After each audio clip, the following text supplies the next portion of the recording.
no hope, you can still go. I never answer to no, man, I still go. Go, go, go, go, go, go, go, go, go, go, go, go, yeah, go, go, go. 네, 안녕하세요. 오이과학의 루틴쌤입니다.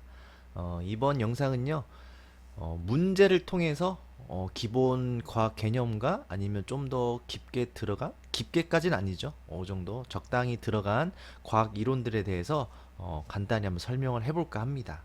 네, 새롭게 생각한 거고요. 조금 더 현실적인 학생분들도 좀 도움이 되기 위한 방법으로 준비를 했으니까 많은 관심 부탁드립니다. 자, 이번 문제를 통한 과학 이론은요. 난이도는 중학교 정도 학생 이상이라면 이해할 수 있고 알고 있는 내용들을 준비를 해봤습니다. 주제는 물질의 상태 변화죠.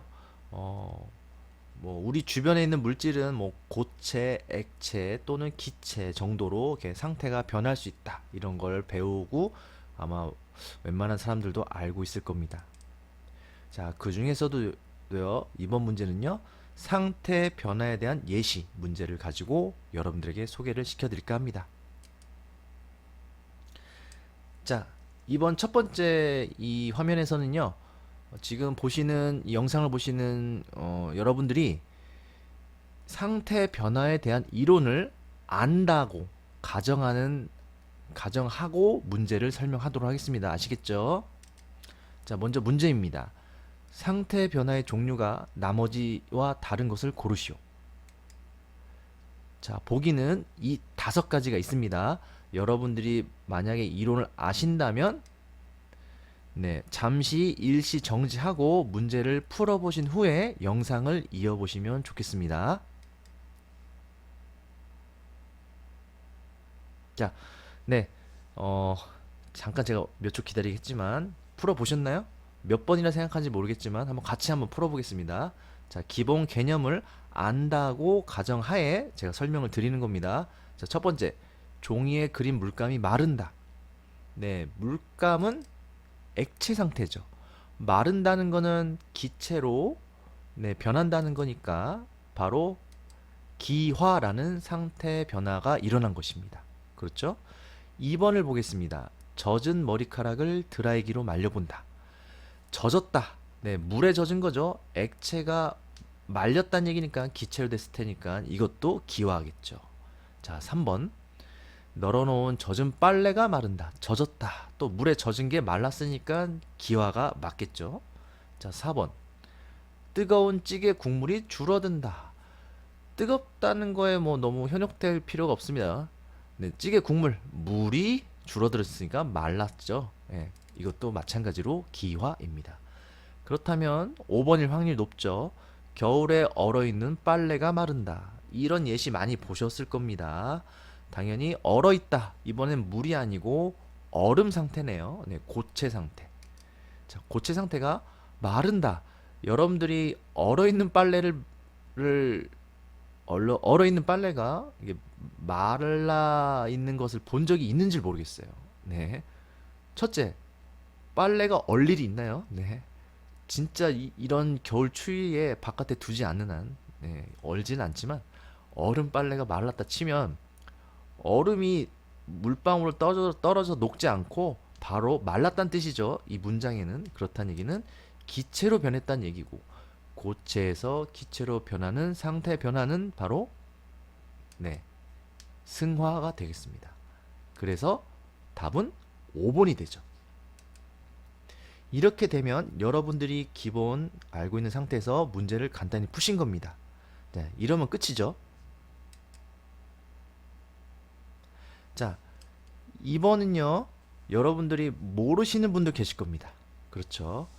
나는 상태 변해서 잘 모르겠다 하시는 분들 위해서 2번 영상을 준비했으니까 앞으로 보시면 좋을 것 같습니다. 그리고 그 이상도 있으니까.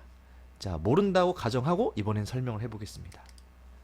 자, 우선 이 문제에 대한 2가지 상태 변화가 나왔죠. 기화와 승화에 대해서 간단히 말씀을 드릴게요. 자, 지구상의 물질들은 상태가 변합니다. 그렇죠? 고체, 액체, 기체. 이 정도는 어느 정도 알고 있을 겁니다. 초등학생 때 배우니까 말이죠. 그죠? 고체는 뭐 쉽게 말해서 딱딱한 거, 액체는 흐르는 거, 기체는 뭐 떠다니는 거, 이렇게 이해하시면 될 것 같고요. 간단하게. 자, 오른쪽 그림은 네, 제가 아래 있는 요 사이트 출처 보이시죠? 여기서 가져온 것입니다. 잘 안 보이니까 제 뒷 배경을 하얗게 해보겠습니다. 자, 이렇게 상태 변화가 이렇게 있다라는 걸 몇 가지 말씀을 드리는 거예요. 자, 영어 공부도 할 겸 저도 영어 잘 모르지만 같이 한번 배워보도록 하겠습니다. 자, 지금 화면 보셨는지 모르겠네요. 자, 요 가스 있죠, 가스. 뭐 우리말로는 가스. 네, 가스는 기체라고 합니다. 기체들은 입자들이 요거 중에 파란색 알갱이가 입자를 그린 건데 입자들이 이렇게 조금 멀리 떨어져서 활동을 활발하게 하고 있는 상태입니다. 그런 상태를 기체라고 하고요. 똑같은 입자라 하더라도 조금 더 움직임이 기체보다는 덜 활발하면서 입자 사이 거리가 좀 가까워졌어요. 그리고 입자들이 서로 약간씩은 붙잡고 있는 상태. 그런 상태를 액체. 여기 액체입니다. 굳이 영어로 발음하진 않겠습니다. 네, 액체라고 합니다. 그 다음에 같은 입자라도 더 규칙적으로 가까이 달라붙어 있는 상태. 거의 빈틈이 없는 상태. 입자와 입자 사이에 빈틈이 거의 없는 상태를 고체라고 하는 겁니다. 이해되시죠? 그러니까 고체, 액체, 기체는 말이죠. 입자 간 사이가 얼만큼 벌어져 있는지, 벌어져 있는 거에 따라서 딱딱할 수도 있고 흐를 수도 있고 뭐 떠다닐 수도 있다. 그런 뜻이죠. 자, 지금 여기 보면요. 플라즈마라고 있는데 이거는 굳이 몰라도 되지만 그냥 간단히 말씀을 드리면 중학교 때까지 아니면 뭐 고등학교 1학년 때까지는 고체, 액체, 기체 물질의 세 가지 상태가 존재한다고 배우지만 조금 더 확장하면 플라즈마 상태도 존재한다고 합니다. 이건 어떤 상태냐면 말이죠. 기체가 있잖아요. 그쵸? 물을 예를 들어볼게요. 물이 기체가 되면 수증기라고 하죠. 하늘에 물 분자가 하나씩 하나씩 이렇게 멀리 이렇게 떠다니고 있는 겁니다. 이 상태에서 더 열을 주면, 네, 엄청난 열을 가하면 이 물 분자 안에 있던 전자, 빼기 전기라고 합니다. 정확하게는 마이너스 전하. 쉬운 말로는 빼기 전기. 빼기 전기가 원자 밖으로 튀어나오게 됩니다. 그런 상태를 플라즈마라고 합니다. 여기서 요 빼기 알갱이는요, 튀어나온 전자를 표현한 것이고요. 요 플러스는요, 전자가 튀어나오고 남은 물 분자를 표현한 겁니다. 이렇게 이해하시면 될 것 같습니다. 네, 자세하게 할 건 아니고요. 자, 기화는요, 한자 뜻이 있습니다. 기체로 되다. 아주 쉽습니다. 그래서 한자 뜻만 알아도 어느 정도 이해가 된다는 거죠. 기체가 된다. 어디서 기체로 되겠습니까? 우리가 알고 있기로는 뭐 액체에서 기체가 되겠죠. 그쵸? 평범한 겁니다. 액체. 예를 들어서 물이 수증기로 상태가 변하는 거. 기체로 되다. 그래서 기화라고 표현하죠. 바로 그림에서는 여기에 해당됩니다. 그쵸? 액체가 기체로 되는 과정입니다. 여러분들이 이 기화란 단어가 어떤 특정한 알갱이 모양이 아니고요. 현상입니다. 어떤 과정을 표현하는 것입니다. 그걸 좀 유념해 주시고요. 자, 요 밑에 있는 거는 그냥 제가 참고하려고 적어놓은 거니까 안 읽으셔도 됩니다. 네, 그냥 같이 보여드리는 차원에서 올해부터는 제가 참고한 영상 그 내용까지 같이 이렇게 보여드리려고 좀 마음을 먹었습니다. 네, vaporization. 네, 뭐 수증기, 베이퍼가 수증기라고 하는데, 네, 이거 기화, 수증기로 됐다 이런 뜻을 가지고 있는 영어 단어입니다. 자, 다음은요, 승화죠. 여기서 승화는 뭐 한자어는 오를승입니다. 오르다 아니면 뭐 건너다. 저는 쉽게 건너다라는 표현을 더 하고 있습니다.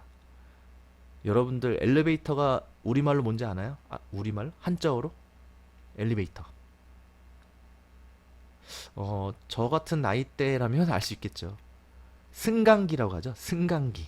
엘리베이터가 우리말이 있었습니다. 승강기. 승강 올라갔다 내려갔다. 근데 엘리베이터를 타면 1층에서 5층으로 건너서 올라가기도 하죠. 그래서 건너다는 뜻도 가지고 있다는 거. 네. 그래서 고체에서 액체 상태를 거치지 않고 건너서 기체로 상태가 변하는 것을 승화라고 하는 거죠. 그림에서는 이쪽에 표시되어 있습니다. 기체에서 액체를 거치지 않고 고체로 건너뛴 겁니다. 영어로는 sublimation이라고 표현한다고 합니다. sublimation이란 영어 단어를 몰라서 제가 찾아봤더니만 뭐 들어 올리다라는 라틴어에서 유래했다고 합니다. 저는 뭐 이렇게 다양한 내용을 아는 걸 좀 좋아해서 여러분들하고 공유하는 것이니까 뭐 듣기 싫으시다면 건너뛰셔도 되고요. 네, 그렇다는 얘기입니다. 자, 근데 승화 배우신 분들은 아실 겁니다. 승화는 두 가지 뜻이 있습니다. 우리 교과서에서는요, 기체에서 고체가 되는 과정 또는 고체에서 기체가 되는 과정 둘 다 승화라고 표현합니다.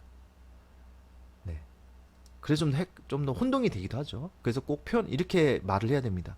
고체에서 기체로의 승화 또는 기체에서 고체로의 승화. 네, 그렇게 표현하면 됩니다.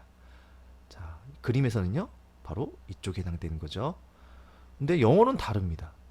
저는 이걸 우연히 알았는데 이 영상을 준비하면서 차라리 우리나라도 단어를 다르게 쓰면 좀 더 편하지 않았을까라는 생각이 갑자기 들기도 하는데 그건 제 개인적인 생각이고요. 기체에서 고체로의 승화는 네, 디포지션, 위치를 바꿨다라는 뭐 영어 단어에서 가져온 것 같습니다. 그리고 디포지션 영어 단어 사전을 찾아보니까 물러나다, 뭐 쌓이다, 뭐 이런 뜻을 가지고 있어요.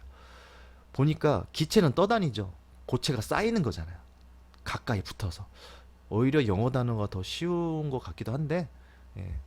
그래도 뭐 이게 쉽다고 생각할 수도 있으니까 이렇다는 얘기입니다. 이래서 기화와 승화에 대해서 제가 간단히 말씀을 드린 겁니다. 그런데 중요한 거는 뭐냐면요. 여러분들이 그냥 승화, 기화, 뭐 액화 여러 가지 그 상태 변화를 외웠지만 그냥 외우면 안 되고요.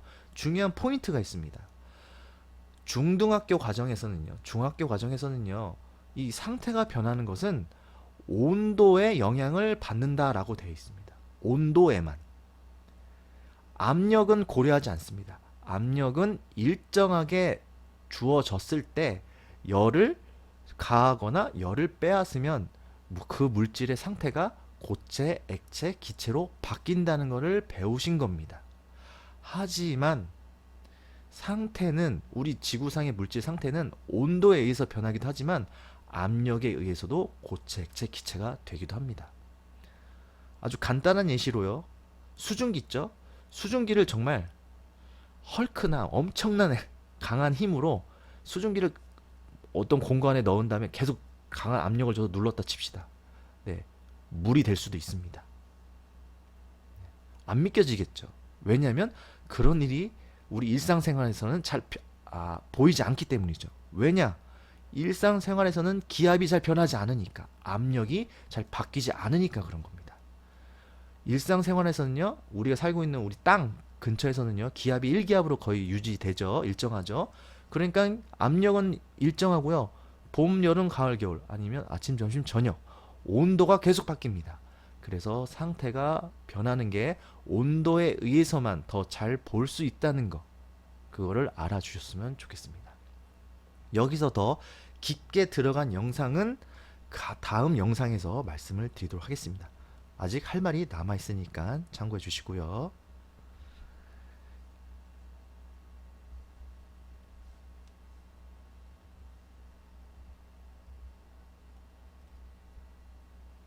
지금까지 루틴쌤이었습니다.